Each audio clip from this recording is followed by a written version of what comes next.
Kasus tudingan ijazah palsu Presiden ke-7 RI Joko Widodo terus bergulir di kepolisian. Polisi sudah melakukan gelar perkara khusus di Mapolda Metro Jaya. Gelar perkara ini diikuti oleh tersangka Roy Suryo, Rismon Sianipar, dan Tifauzia Tiasuma alias Dr. Tifa. Roy mengaku sempat diperlihatkan ijazah milik Joko Widodo oleh penyidik. Tetapi dokumen itu tidak boleh disentuh dan hanya ditunjukkan sekilas. Roy tetap yakin ijazah itu palsu. Jadi hasil dari kami tentang 99,9% palsu itu tidak berubah, tidak bergeser satu mili pun. Ya, bahkan sampai the last minute, kami akhirnya sama seperti klaster 1 tadi, dipertunjukkan sebuah barang yang diklaim itu adalah ijazah asli, katanya ijazah analog dari seorang yang namanya Joko Widodo. Dan untuk pas foto yang tertempel di barang yang disebut ijazah itu, saya dengan lantang dan tegas mengatakan saya sangat ragu bahwa itu usia sudah lebih dari 40 tahun. Terlalu tajam, terlalu baru barang itu sebagai sebuah foto yang dicetak dengan kertas foto di tahun 80-an. Kuasa hukum Presiden ke-7 RI Joko Widodo, Yakub Hasibuan, mengatakan gelar perkara khusus ini untuk memaparkan progres penanganan kasus tudingan ijazah palsu Jokowi, mulai dari proses awal penanganan hingga pemaparan langkah-langkah selanjutnya yang akan dilakukan penyidik dalam kasus ini. Yakub menyebut gelar perkara khusus tersebut bukan sebagai bentuk pembuktian perkara tudingan ijazah palsu kliennya. Namun kan kita semua sudah tahu bahwa gelar perkara ini adalah hanya pemaparan dari para penyidik untuk memperlihatkan nih dari awal sampai sekarang ini apa yang telah dilakukan dan langkah-langkah selanjutnya seperti apa. Jadi ini bukan pemeriksaan eksaminasi mengenai perkaranya, bukan pembuktian perkaranya, karena pembuktian nanti di pengadilan. Jadi kalau ada narasi seakan-akan disinilah nanti akan dilihat apakah sudah dilakukan, sudah benar atau tidak, itu salah narasinya. Jadi kita hanya melihat saja nih pemaparan dari para penyidik. Pengamat hukum pidana Jamin Ginting mengatakan gelar perkara khusus ini bertujuan untuk membuktikan pasal-pasal yang digunakan untuk menetapkan Roy Suryo CS sebagai tersangka kasus tudingan ijazah palsu Jokowi. Jamin Ginting menyebut kubu Roy Suryo CS bisa juga mengajukan pra-peradilan jika penetapan tersangka dianggap tidak sah. Tapi kalau dari Pak Suryo CS ini, tentu tadi saya sudah katakan mereka bisa melakukan pra-peradilan. Tidak sahnya penetapan tersangka. Tadi sudah disebutkan oleh kuasa hukumnya tersangka yang belum pernah diperiksa sebagai saksi. Nah, kalau dalam putusan MK 21 2014 itu dikatakan calon tersangka harus sudah pernah terlebih dahulu diperiksa sebagai saksi sebelum ditetapkan tersangka. Nah, itu ditetapkan sebagai tersangka. Ya, jadi itu yang menjadi dasar kemungkinannya ya menurut perhitungan saya ada proses pra-peradilan kalau memang ini merupakan hak yang harus digunakan begitu. Polemik tudingan ijazah palsu Jokowi tidak bisa diselesaikan hanya melalui gelar perkara di kepolisian. Penentuan asli atau palsu suatu ijazah merupakan kewenangan mutlak pengadilan melalui pembuktian hukum yang fair dan terbuka. Tim Liputan Kompas TV. Lalu apa yang didapat dari gelar perkara khusus kasus laporan dugaan ijazah palsu Presiden ke-7 Joko Widodo? Apakah proses ini memperjelas bukti tudingan yang dimiliki Roy Suryo CS atau justru sebaliknya? Dan bagaimana gelar perkara khusus akan mempengaruhi kelanjutan penanganan perkara? Kita ulas sore ini dengan tersangka kasus tudingan ijazah palsu Jokowi, Roy Suryo, dan ada juga pengacara Pak Jokowi, Rifai Kusumanegara di studio. Selamat sore semuanya. Sore Mbak semuanya. Ada juga Guru Besar Fakultas Hukum Universitas Jenderal Sudirman Purwokerto, Hipnu Nugroho. Prof. Hipnu, selamat petang. Selamat petang Mbak. Ya, selamat petang Mas Rudi. Ya. Saya ke Mas Roy dulu ya. Ya. Mas Roy, gelar perkara khususnya dikabulin, ijazahnya juga ditunjukin akhirnya. Anda mendapatkan fakta yang menguatkan tudingan Anda atau justru melemahkan? Sangat menguatkan. Karena makin banyak kebohongan yang terbongkar. Biar Pak Rifai ketawa dulu. Ya. Yang pertama adalah kebohongan Jokowi. Ya, ketika dia ditanya, Anda melaporkan apa? Oh, saya nggak melaporkan apa, yang saya laporkan cuma peristiwa. Kemarin selain yang disebut-sebut so call itu ijazah, yang maunya itu disebut ijazah, itu kita juga ditunjukkan juga LP, laporan polisi. Dan ternyata laporan polisi semenjak Jokowi tanggal 30 April itu udah jelas ada 6 pasal. Jadi selama ini terima kasih Pak Polisi yang kemudian bukan dari kami pasal 32, 36 itu terbukti. Pasal itu dari Jokowi. Jadi sangat jahatnya dia ya menuduh dengan pasal 32-35. Kemudian yang paling penting adalah apa? Ditunjukkan, betul. Ditunjukkan tuh ya kayak dulu ketika misalnya ada keluarganya Jokowi waktu itu, bahwa ini adiknya Iriana waktu itu, bahwa ya hanya ditunjukkan gitu saja. Jadi kami itu jangankan memeriksa ya. Jadi ingat ya, bukan diperiksa. Kami hanya disuruh melihat. Karena untuk megang saja nggak boleh. Karena misalnya untuk melihat kertasnya ya, kita ngintip kertasnya itu benar nggak, kertas tebal atau enggak, itu nggak bisa. Jadi itu tetap ada di dalam map dan kemudian dari situ saja. Tapi saya dan Dr. Rismon sudah punya satu kesimpulan bahwa itu tetap 99,9% palsu. Oke, sebentar. Kalau Pak Rifa gimana? 99,99% palsu udah ditunjukin.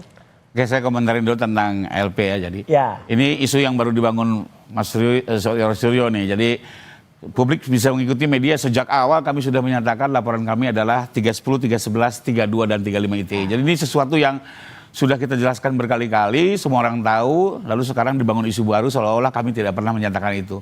Silakan dicek di media. Ya, jadi kalau soal laporan clear, memang 32, 35 kami laporkan. Kenapa? Karena Pak Jokowi sendiri terheran-heran ada sekelompok orang melakukan atraksi IT, lalu menyatakan ijazah yang diyakininya asli menjadi palsu. Ini kan perlu dipertanggungjawabkan penggunaan IT ini. Kebalik Gitu itu bacaan. Sesuatu yang asli menjadi palsu ini kan hebat sekali. Karena kita yakin kemajuan teknologi harusnya tidak untuk memutarbalikkan kebenaran. Karena itu kita minta diuji, diperiksa oleh penyidik. Itu Dan pasalnya ada di pasalnya. 32 dan 35. Jadi ini sesuatu yang hanya isu baru yang dibangun. Kedua soal ijazah. Kembali lagi. Sebenarnya kami sudah menduga ya, ditunjukkan pun pasti ribut lah gitu. Jadi nggak ada manfaatnya juga. Cuma kemarin karena Pak Direskrim mengambil kebijakan untuk menunjukkan, ya kita oke-oke aja. Karena kita nggak takut kok. Sudah diperiksa lapor juga, itu barang asli ya.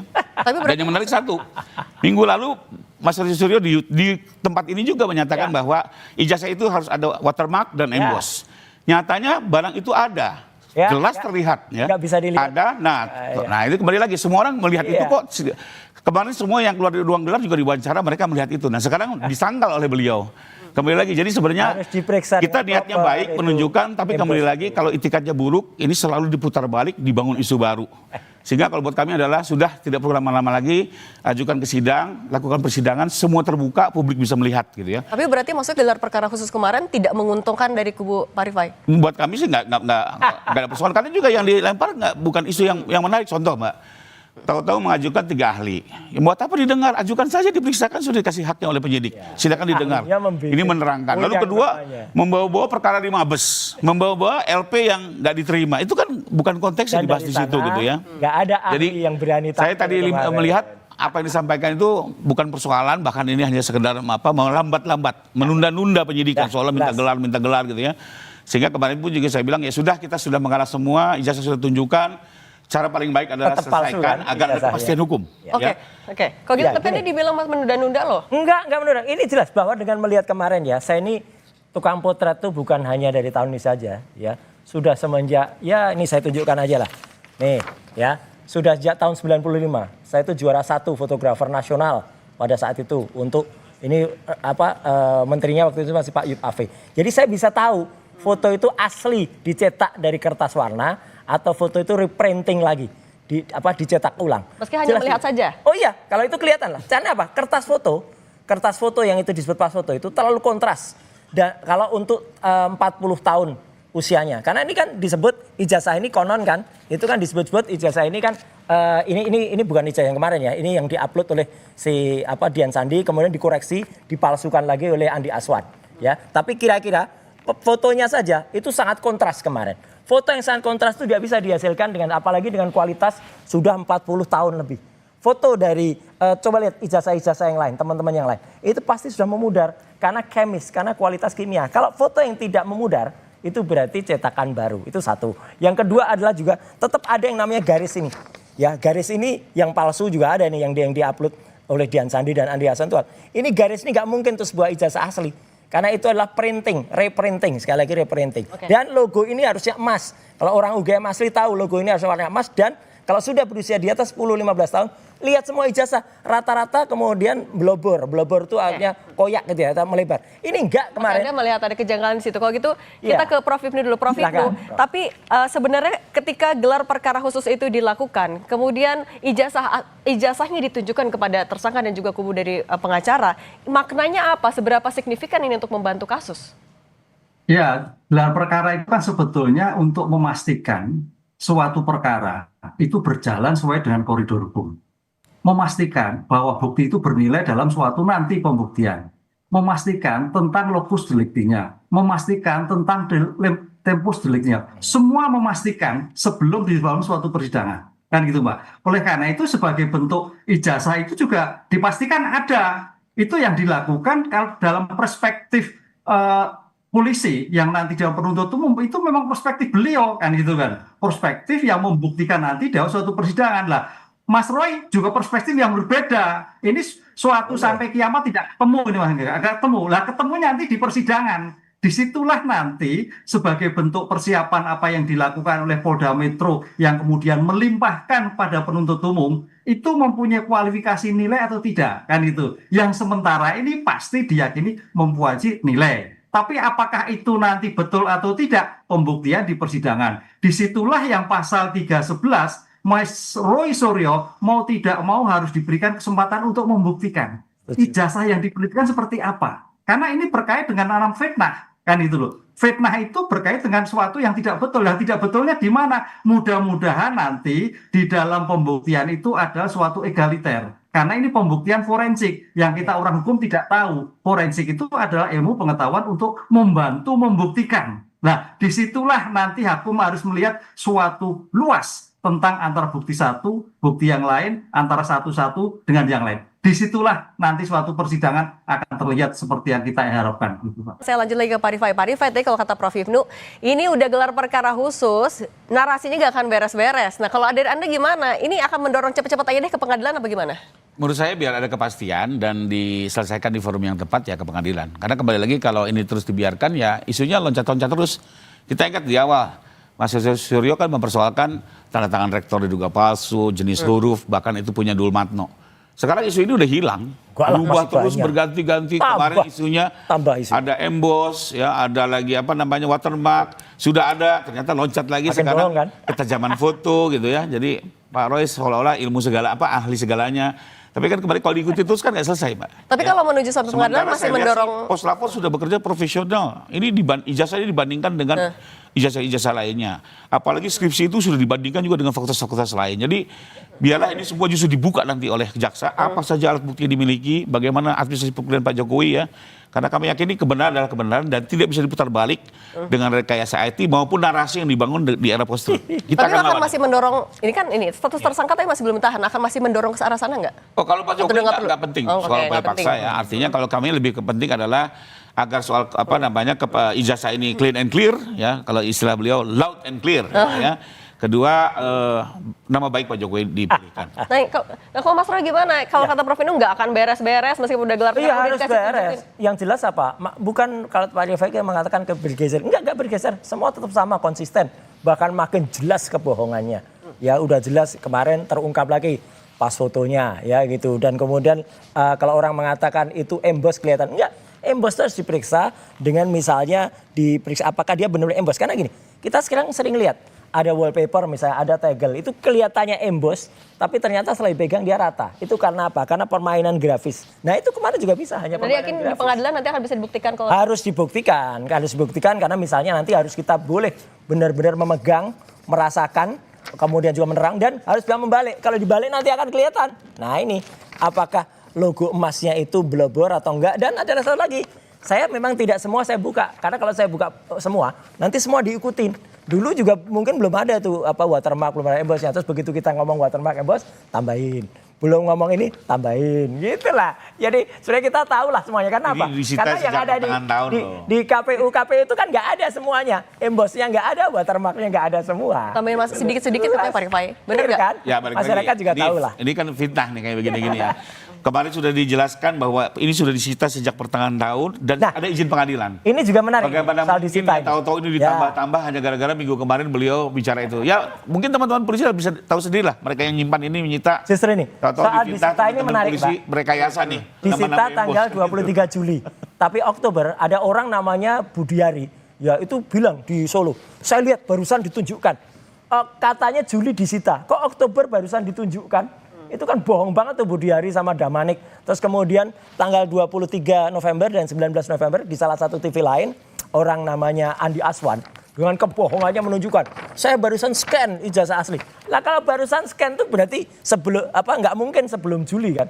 Karena berarti apa? Kemarin saya tanya polisi, apakah dari tanggal 23 Juli itu segel dibuka dan diberikan kepada orang lain? Enggak. Nah berarti kalau tidak, berarti banyak orang berbohong juga. Jadi ini kan makin muncul kebohongan-kebohongan baru yang dan saya berterima kasih sekali terhadap Polda Metro Jaya, terhadap KIP dan semua, karena semua akan terbongkar dan semua akan dibongkar dan memang sebelum disidang nanti orang juga udah tahu kok ujungnya apa, karena ujungnya ijazahnya tetap palsu. Nah, kalau gitu Prof Hipnu, tapi menjelaskan tahapannya ketika sudah gelar perkara khusus menuju ke persidangan, seberapa jauh lagi sebenarnya tahapannya? Apalagi yang masih harus dilakukan polisi sebelum nyampe persidangan?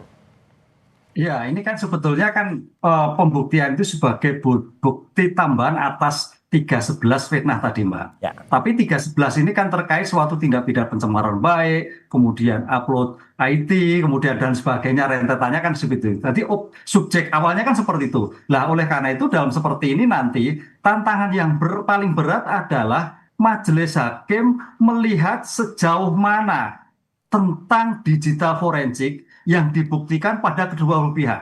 Karena ini ilmu-ilmu lain.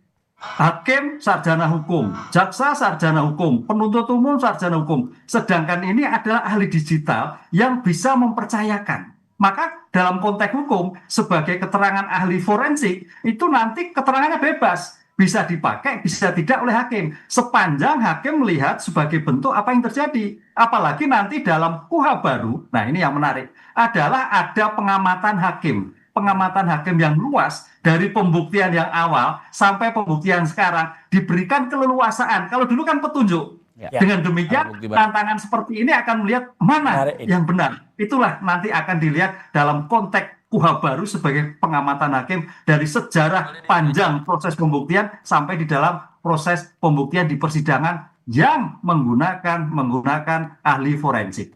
Di situ tantangan yang paling cukup menjadikan perhatian kita. Sudah ada 22 ahli. Ya. Sudah ada 22 ahli. Nah, tapi kita ke Mas Roy dulu ya. Mas Roy, nah menuju ke pengadilan nantinya, apa yang Anda lakukan, apa yang Anda siapkan, pede enggak apa yang Anda tudingkan akan terbukti justru di pengadilan? Sangat pede, karena kemarin pun kita mengajak sudah 3 ahli. Ya kemarin ada ahli yang sangat profesional dan sangat pengalamannya, Prof. Tono Saksono. Ada satu ahli, Dr.